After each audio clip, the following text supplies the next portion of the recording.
طيب بسم الله الرحمن الرحيم كده. كوت ديفوار هي اصعب منتخب احنا ممكن نقابله في دور المجموعات ودور 16 ونص نهائي والنهائي، واصعب من اي منتخب احنا ممكن نقابله في العالم. بقول لك ايه، كوت ديفوار دي اصعب من البرازيل والارجنتين وفرنسا مجتمعين مع بعض. انا والله ما هقول تاني على منتخب انه سهل، لا لا، بجد بجد بجد كوت ديفوار منتخب صعب قوي. انت لو منتظر اقول لك الافيه بتاع كل مره ان كوت ديفوار انا ما اعرفش فيها واحد، انا ما دخلت على قائمه كوت ديفوار والله ما لقيتش فيهم اتنين اعرفهم. انا حرفيا قائمه كوت ديفوار انا عارفها كلها، مش كلها قوي يعني. فكوت ديفوار هما منتخب صعب. تمام، بسم الله الرحمن الرحيم كده. كوت ديفوار منتخب صعب قوي وعنده نقط قوة كتير ونقط ضعف. نقطة ضعف، نقطتين ضعف بالظبط، نقطتين ضعف والله العظيم. وعندهم لعيبة كتير، عندهم تنوعية في الهجوم والدفاع وحارس المرمى. ده عندهم 4 وينجات أحسن من بعض، إذا كان بقى زاها ولا ديالو ولا ديماندي وفازت مجدي ودي منتدى. ودي حالة مصر ضد كوت ديفوار في المغرب ومصر في المغرب. يلا بينا نخش في الحلقة. تيشيرت حلو صح؟ أعتقد إن التيشيرت حلو. أعتقد إن يعني من أوائل تيشيرتاتي لمنتخب مصر ومن التيشيرتات النادرة اللي أنا أجيبها لمنتخب مصر. طب بسم الله الرحمن الرحيم كده، تيجي نشوف اللاعب او اللعيبه الخطر في كوت ديفوار. تعال نعدهم، اول حاجه ديالو من مانشستر يونايتد. تاني واحد زاها بس بيلعب في الام ال اس، فيعني خلاص هو في الدوري الامريكي بيخلص بيشطب والله. دياموندو في لايبزيج وجناح مهم قوي وهنتكلم عليه قدام. انديكا بيلعب في روما في الدوري الايطالي. ونجم خط النص كيسيه بيلعب في الاهلي السعودي. فدي اهم اللعيبه دي. لو حبينا كده نلخص كوت ديفوار هنلخصهم في الاربع خمس لعيبه دول. في لعيبه كتير حلوه زي سانجاري مثلا، بس دول اخطر لعيبه موجودين دلوقتي في كوت ديفوار.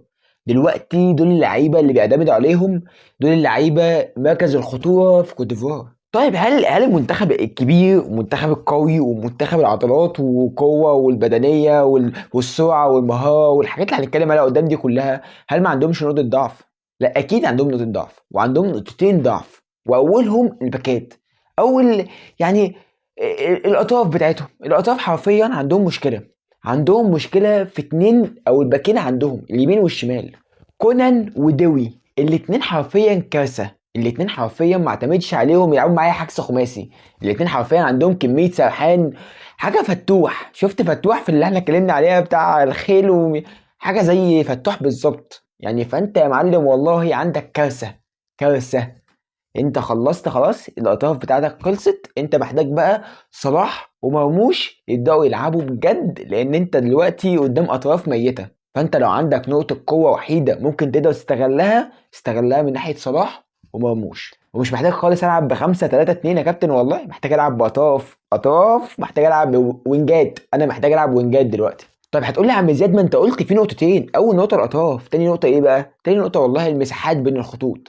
في مساحات بين الخطوط، ودي هنشوفها في صوره من الصور اللي بنتكلم عليها. فده لونج باص بكل بساطه اتعمل بقى في فدان ما بين خط النص وخط الدفاع، فدان حرفيا مساحه، حرفيا تربي فيها بقى، تعمل مزرعه جنب مزرعه فتوح بالظبط. يعني هم مزرعه جنب مزرعه فتوح بالظبط. فبرضه دي مشكله في فرق الخطوط وفرق يعني، في فرق ما بين خط النص وخط الدفاع، فرق كبير. انت ممكن تستغله عادي لو عندك نمرة 10 صريح، او بتلعب واحد زي زيزو مثلا. بس بالله عليك التعليقه اللي شويه دي ما تعملهاش. طيب النقطه الثالثه، بس دي ما بتحصلش كتير ودي نوادر لما بتحصل، اما شفتها في الماتشات هم حرفيا نوادر لما بتحصل. في نقطه سرحان من السنتر باك. نديكا مثلا هو بيسرح كتير. هو يا معلم والله ممكن عادي يبقى واحد واقف في ظهره وهوب تلاقيه ما واحده قدامه بياخد الكوره من قدامه حرفيا لثواني، حرفيا يخطف الكوره من قدامه. فدي نقطة سرحان ممكن نستغلها. مصطفى محمد لو بينزل شوية أو بتديله شوية فرص، فأنت ممكن تستغلها عادي يا أستاذ مصطفى محمد. ممكن عادي نشوفك بتستغل الكورة دي ونقطة الضعف دي عندهم. لو في كورة ولا اتنين تخش جون عادي. هو في ايه؟ لا احنا منتخب مصر برضه. انت منكسر ومنهزم كده ليه؟ هننفخ هننفخ جاي لك يا سنغال جاي لك. طيب نقط القوة ايه؟ نقط القوة بكل بساطة هم الأطراف والهجمات المرتدة والسرعة وبناء الهجمة و- ده هم كلهم حرفيا نقط قوة. هم حرفيا عندهم نقط قوة كتير يا كابتن والله. عندهم بناء هجمة حلو، عندهم سرعة قوي في رد الفعل، والسرعة قوي في الهجمات المرتدة، لأن هم الوينجات بتاعها زي ديالو مثلا.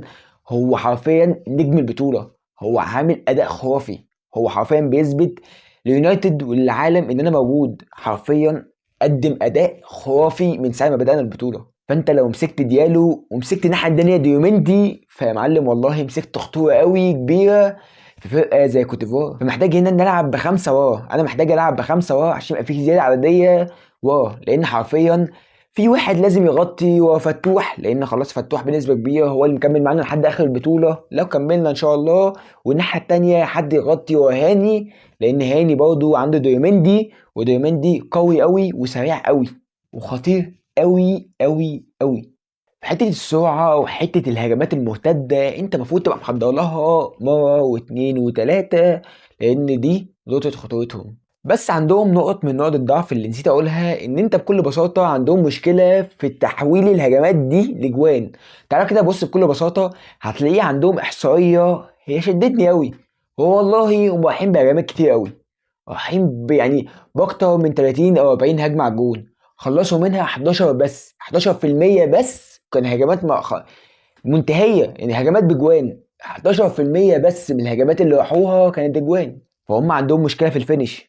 هم مسجلين بس في الماتشات كلها في الاربع ماتشات 8 تجوان، يعني بمعدل جونين في الماتش. من الثمانية دول في بس ثلاثة في الجابون اللي هي أضعف خصم في المجموعة قدام الكاميرون ولا موزمبيق، حتى الخصمين الصعبين شوية 1-0 1-0.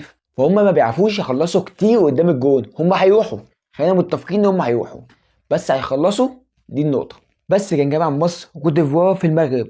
منتظرين ان شاء الله ان احنا نكسب، منتظرين ان شاء الله ان انت تقدم اداء حلو. مش عايز اقدم اداء حلو، انا منتظر اكسب على الدغري. انا لو طلعت بعد الماتش قلت لك احنا كنا كسبنا بس مقدين اداء، مش انت مش هتكلم في الاداء. انا لو طلعت بعد الماتش اتكلمت في الاداء يبقى ليه الكلام. بس اكسب اوصل للسنغال او مالي، اي حد جاي على السكه بعديها هنفهمه. بس كده زي المجد ودي منتدى ومصر في المغرب قدام كوت ديفوار. سلام.